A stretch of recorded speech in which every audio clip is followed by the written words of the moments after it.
You're listening to The Lyndia Grant Show. Think on these things with Lyndia Grant.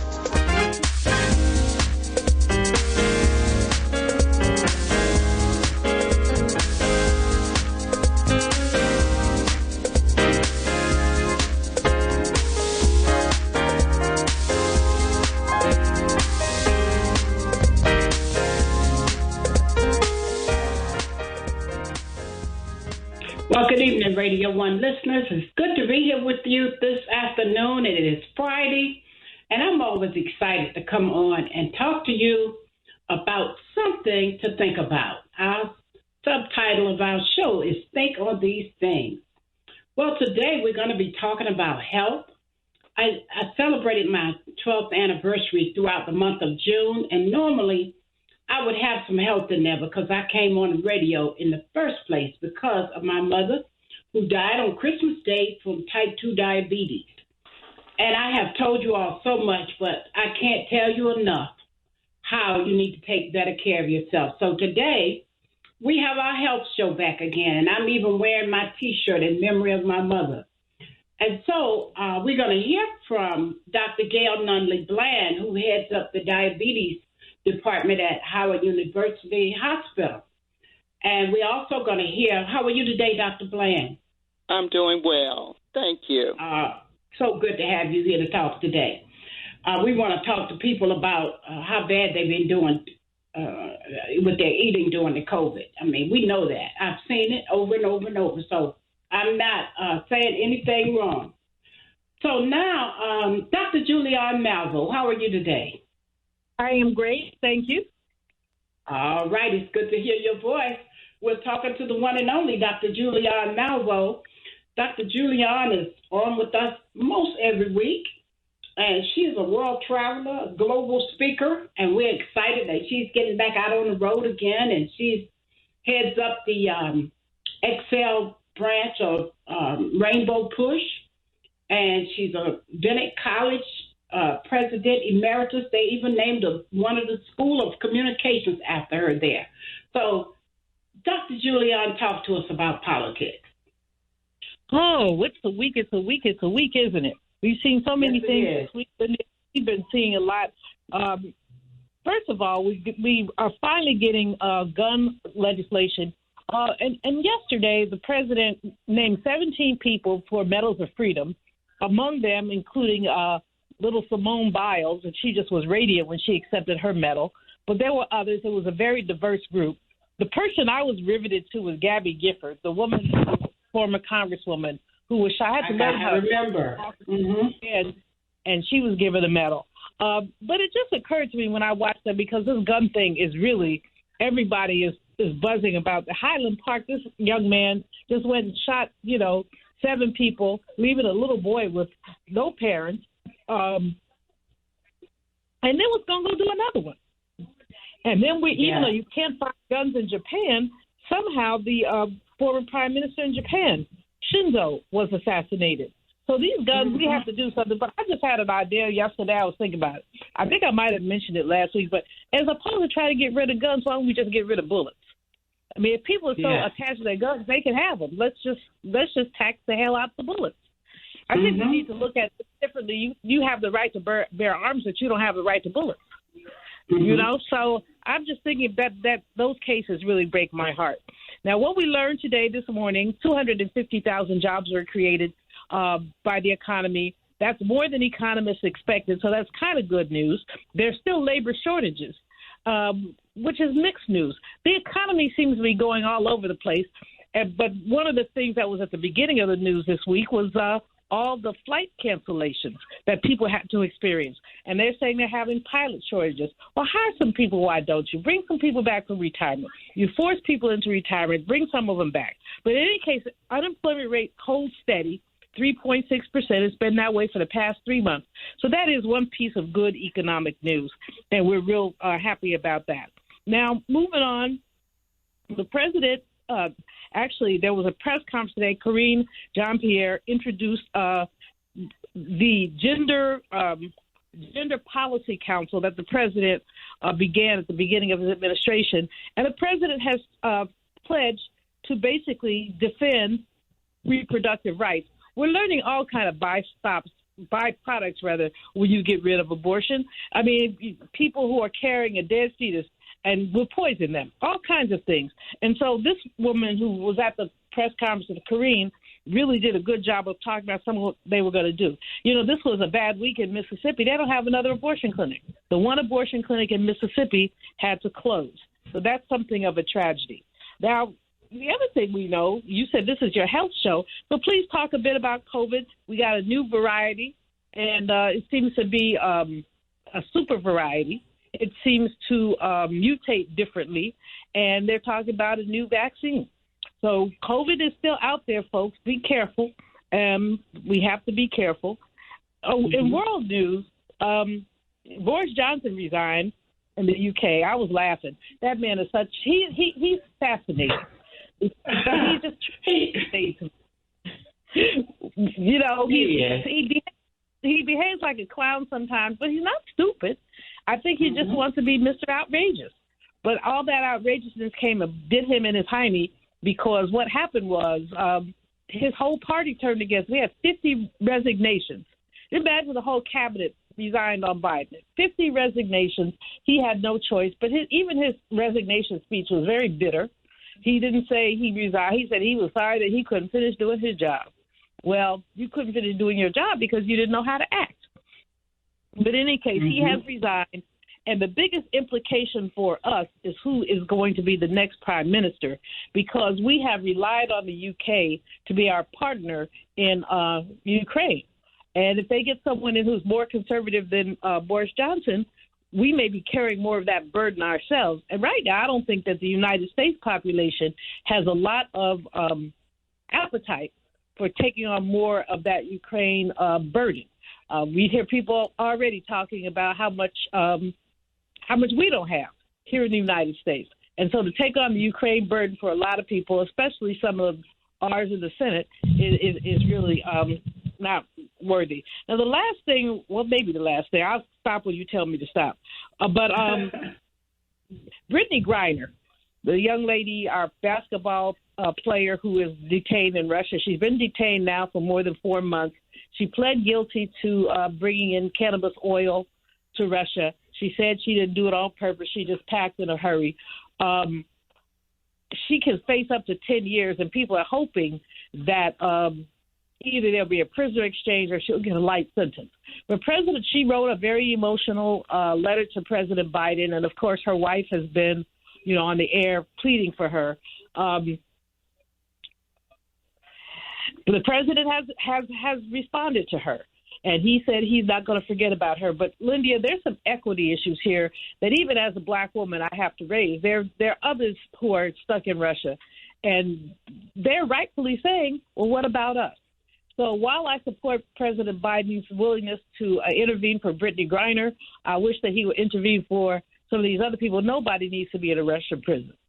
We know that nobody needs to be in a Russian prison. But as I said, this has been an extremely busy but also sad political week with the assassination of Shinzo and the horrible carnage in Highland Park. Let's hope we do better next week. Yes, indeed. Thank you so much, Dr. Julian. I appreciate you so much. And you have a great weekend. You too. Thank you. Bye-bye. All right. You're listening to the Lyndia Grant Show. We're going to go to a commercial break, and when we return, we will be talking to my good friend, Dr. Gail Nunlee-Bland from Howard University Hospital. She's going to be talking about type 2 diabetes. So you need to tell everybody you know to tune in, because diabetes is very prevalent in the African American community. Back in a moment. Washington and former religion columnist Lyndia Grant. Ida B. Wells, born into enslavement, was a journalist and activist. An avid reader, she read through the entire Bible many times. Wells was once asked to leave the ladies' car and sit in the colored train. She refused, and train officials pushed her. Ida B. Wells retaliated, but was pushed off the train at the next stop. A crowd of whites applauded. She vowed to get even. 3 of her close friends were lynched for opening businesses that cut into profits of whites. Everything changed for Wells. She spoke out internationally against lynching of blacks for the rest of her life. Through her efforts, lynching in America nearly disappeared by the time of her death. And NAACP founder, we salute Ida B. Wells for Women's History Month. Read more in the religion column of the Washington Informer, an award-winning African-American newspaper. We don't report crime or gossip, just positive news. Pick up the Washington Informer or visit us online at WashingtonInformer.com. Call 202-561-4100 for more information. This is Frank Smith with the African American Civil War Museum in Washington, D.C., located at 1925 Vermont Avenue Northwest on the Green Line. Did you know that a recent study found that children who visit museums do better in school and in life than children who do not? So parents, teachers, and preachers, let's get moving. I promise you, if you bring your children to the African American Civil War Museum, they will be inspired by the images that they see. They will be impressed by our living history reenactors who are always available, and they will be involved in our scavenger hunt that takes them throughout our exhibit. That's the African American Civil War Museum, 1925 Vermont Avenue. Our hours are 10 to 6:30 on weekdays, 12 to 4 on Saturdays and Sundays. See it. Be inspired. If it wasn't for my care coach at AmeriHealth, I probably wouldn't be so healthy right now. As a man, you know we don't get checkups or see a doctor regularly anyways. It's probably just a man thing because none of my partners go either. We know we should, but we just don't, and hope it works out. So what changed for you? AmeriHealth assigned me a care coach, somebody that gives one-on-one help, answer questions, explain things, and help set my appointments. She also helped me understand what having high blood pressure really means and ways to manage it so it doesn't kill me. It ain't nothing to play with. If you're a member of AmeriHealth, ask for a care coach. I'm glad I got mine. At AmeriHealth, if you need a care coach, you can have one. Just call us at 1-877-759-6224 to get connected. 1-877-759-6224. This program is funded in part by the government of the District of Columbia Department of Healthcare Finance. Mayor Muriel Bowser.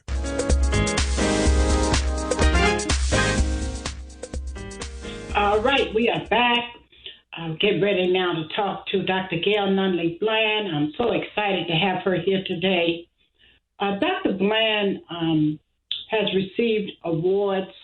It was one called the Compassionate Doctor Recognition Award in 2015. She graduated from Howard University Hospital. She graduated from Howard University, and she is a certified board. She's a MD, is board certified in pediatrics and pediatric endocrinology. She has special expertise in two areas. That's diabetes and also pediatric endocrinology. Today, she and I are going to talk about how so many of you have allowed your health and your weight and just your mind to get out of control during COVID. You know, you all act like you just lost it. I know I see so many people who gained so much weight during COVID. And if they didn't have diabetes, they probably do have it now. And those of you who do have it, some of you did gain weight. I'm one of the blessed ones who was determined that I was going to come out having lost weight, and I did. My doctor wanted to know how in the world did I do so well, because I made my mind up. We have to make a lifestyle change. So I just open with that. And I'm going to turn it over to Dr. Bland so she can say what she needs to say about type 2 diabetes. Dr. Bland? Okay, well, thank you. Well, you really hit the nail on the head regarding the COVID weight gain. And so many people, you know, they were ordering from DoorDash. Food was easily accessible, and they were not active. They were either sitting in front of the computer or the television and gained weight as a result of that. And we know that weight gain, if you already have diabetes, can make it worse. And if you don't have diabetes, but you are at risk for developing diabetes, you could have tipped over into developing diabetes. We noticed that during the peak of COVID, we saw an increase in newly diagnosed patients with diabetes. And this was probably contributed to the weight gain. And not only with the weight gain, COVID had a strange way of triggering your immune system to attack those cells that produce insulin, and we don't fully understand why. But we did see that increase in diabetes. Now, how do you know if you have diabetes? Well, the signs and symptoms: going to the bathroom a lot, drinking a lot of water, wounds or infections that just don't seem to heal, weight loss, even when you're not trying to lose weight. These are things that would prompt you to seek medical attention if you don't already have diabetes. So these are the warning signs of diabetes. Now, once you've been diagnosed with diabetes, and how do we diagnose diabetes? Well, we can get your blood sugar checked when you haven't had anything to eat or drink except water for about 12 hours if your blood sugar is 126 or higher. Or if we just check your blood sugar, you come into the office and we check it and it's 200 and higher, you have signs and symptoms of diabetes, which I just talked about, the drinking a lot of water, going to the bathroom a lot. That can be diagnosis for diabetes. And also we can do a blood test, which is the hemoglobin A1C. And what that tells us is the average blood sugar over the past 3 months. If that A1C is 6.5 or higher, then that is also a diagnosis for diabetes. Now, I know a lot of people sort of ignore those symptoms of drinking a lot, or I know that's what we commonly see. They didn't realize that they had diabetes. They noticed that they were drinking a lot and probably drinking sugary drinks. They were thirsty, and that was even making the blood sugars go up even higher. They were urinating a lot because they thought, well, I need more fluids because I'm urinating a lot. And then they're losing weight, which has been fairly difficult for them in the past, but all of a sudden the weight is just falling off of you. So this is how a lot of people come in not knowing that they have diabetes. The other thing that a lot of people come in complaining of is their vision change. They have blurred vision, and this is a result of those high blood sugars sort of coating the eyelids. And once we get the blood sugars under the control, then their vision gets better with time. So, diabetes is so prevalent in the African-American community. In certain wards of the District of Columbia, 1 out of 5 individuals have diabetes, and that is one of the most prevalent chronic conditions that we commonly see. Wow. It is so hard. I'm telling you, I got to make sure we send this copy out. When I talked to Dr. Bland earlier, I said, well, I have you on so many times, I could play a rerun. Dr. Bland said, no, we're going to go. We're going to talk. Because just like you heard Dr. Julia Malvo talk about a new string of COVID out here, I don't think I had heard that. So I'm glad she mentioned it. But we still have to remember to take care of ourselves. We can't just try to protect ourselves from COVID only. Some other things are still out here, like heart disease, which is connected to diabetes. Because diabetes, what are some of the things that I know for sure? You can get strokes, high blood pressure, kidney dialysis. Dr. Bland, help me tell them all the stuff that goes with type 2 diabetes. Yes. The things that we look at in terms of, in addition to the diabetes, your blood pressure. High blood pressure tends to go hand in hand with diabetes, and it's so important to control that because not only with the diabetes, but the high blood pressure puts an extra strain on your kidneys, and then that can lead to kidney failure, and if it's so bad, can lead to dialysis.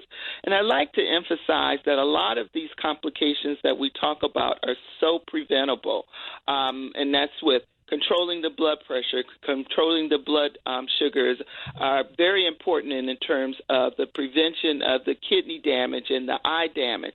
And then you mentioned in terms of heart attacks, strokes. Those are so important with type 2 diabetes. And how we can prevent that, again, is taking cholesterol-lowering medication if your cholesterol is too elevated. Again, keeping your blood pressure under control. And then, of course, medications that we use to actually control these. And we've got some pretty good medications out now that many people should be aware of in terms of how they can prevent the heart attacks and the strokes and do well in terms of the kidneys also. But Dr. Bland, I want us to be sure before we run out of time to remind them, don't just depend on pills. It's about changing your diet and exercise. And let me just say, you got to eat more green leafy vegetables, more green vegetables, less starchy vegetables. Buy brown rice instead of regular white rice, because then you feel full longer and you're getting more nutrition out of the brown rice. You have to eat some starch, because I learned that while I was on a trial for a year under a nurse taking care of me. You do have to have some carbs, because if you don't, your blood sugar still will go up because you thought you did good. You ate all that healthy food, meat and everything, but you did not have any carbs. So your body needs some carbs. Help me tell them about diet and exercise, Dr. Bland. Yes, diet is so important, and I often tell my patients you can out-eat every medication that I give you. So unless you can control your food intake, and we like to, the simplest way of sort of understanding this is we talk about the plate method. And the plate method, a 9-inch plate, half the plate should be those green leafy vegetables, not the starchy ones like the corn and the peas, but the green leafy ones, greens, broccoli, spinach, and so forth. Those are good green healthy vegetables. And then you divide the other half in half, where a quarter of that plate would be your starch. And you mentioned that you can't go without carbohydrates or starches. You need a little bit. And then the other quarter is meat. And we're talking about lean meats, lean turkey, chicken, fish. These are all good proteins that your body needs. So using that as a simple way of getting your diet in order is one of the things that we try to teach our patients. And then physical activity. You really should strive for 30 minutes, 5 days a week. And it doesn't have to be a marathon that you're running or, very exertional exercise, just simple walking, if you can walk. If you can't get out and walk, I'm sure a lot of people have smartphones and TVs. There's a lot of exercise videos out that you can do within your home. These are things that you can do in terms of that physical activity. And as we were talking about COVID, instead of sitting there watching TV, looking at some of the other shows and entertainment, you can switch to one of the exercise, particularly if you have cable, or you can use your phone. There's a lot of exercise videos out there where you can actually do that. Get that 30 minutes of exercise 5 days a week, 150 minutes, and that's what you should strive for. And we also talk about, strength training, lifting weights, and even if you don't have a gym, and a lot of times they say, well, I can't get to the gym was closed. You don't really need a gym. You can fill your water bottles, like your milk cartons with water, and use those as weights to lift and so forth. So there are plenty ways to get that physical activity when you cannot get out. I do emphasize that physical activity and good diet, and it's for everyone, whether you have diabetes or not, because you want to prevent diabetes, and if you have diabetes, you want to control it with diet. All right. Dr. Bland, you said it so well. Thank you so much for that. We're just about out of time, but I am so pleased that you were on today to remind folks that it's something else going on besides the pandemic. We got to control our health in every way we possibly can. And I am so grateful that I was able to work mine all the way down when I got out of control. From my A1C was 15. Then I got it down to 6.8, and then I got it down this couple of months ago when I got checked. It was 6.7. I'm getting close to being pre-diabetic, Dr. Bland. I only got a couple of more points to go, and I intend to get there. So I want to encourage listeners to do the same. Become just as determined about your health as you are about anything else in your life. You got to pay your phone bill if you want to talk.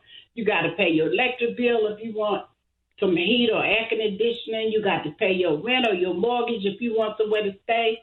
Well, this body we have is our home on earth. And so if we want to keep it and keep it in good condition, we got to take care of it too.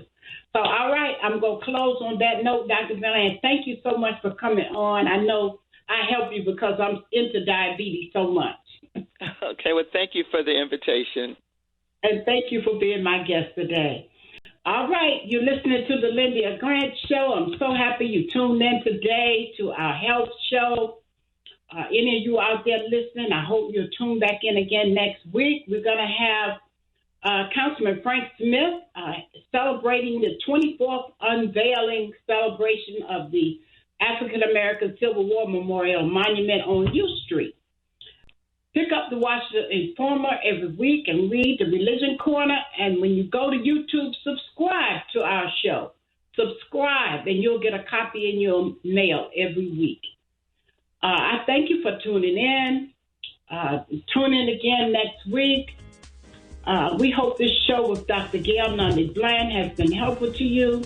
Join us at the All Nations Baptist Church before I go every Sunday at 11 a.m., where our pastor is the Reverend Dr. James Coleman. All Nations Baptist Church is located at 2001 North Capitol Street, Northeast Washington, D.C.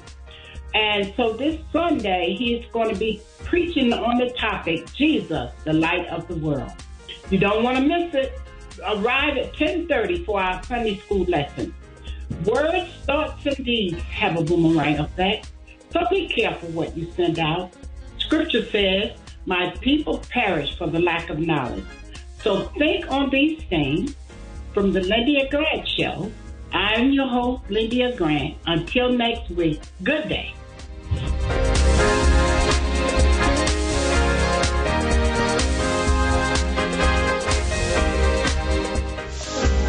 Thank you for listening to the Lyndia Grant Show.